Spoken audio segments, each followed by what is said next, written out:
नीलम मिश्रा, अगर चुनाव इतना लोकल तरीके से हो रहा है तो लव जिहाद, लैंड जिहाद इतना क्यों हावी नजर आ रहा है?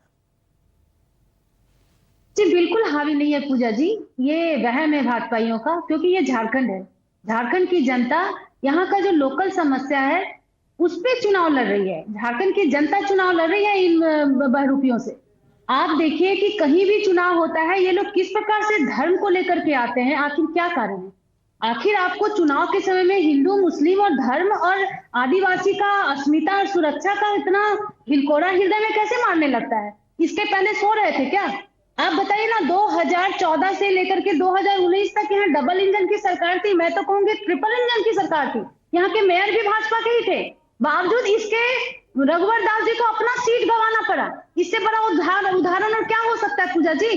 तो झारखंड की जनता को ये लोग बरगलाने का कोशिश कर रहे हैं, लेकिन झारखंड की जनता बहुत भली भांति इन बहरूपियों को जानती है कि ये लोग जब चुनाव होगा तब ये लोग धर्म और हिंदू मुस्लिम की राजनीति। आज प्रधानमंत्री को यहाँ पे आकर के पढ़ोगे तो बढ़ोगे का नारा देना चाहिए। वो प्रधानमंत्री यहाँ आकर के कहते हैं कि बटोगे तो कटोगे। आखिर कौन काटेगा?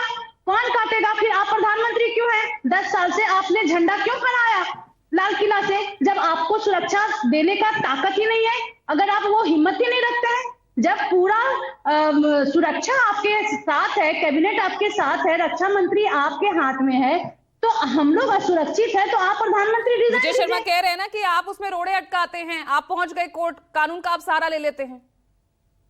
तो अगर झारखंड के साथ गलत करेगा तो कानून का सहारा तो लेना ही पड़ेगा।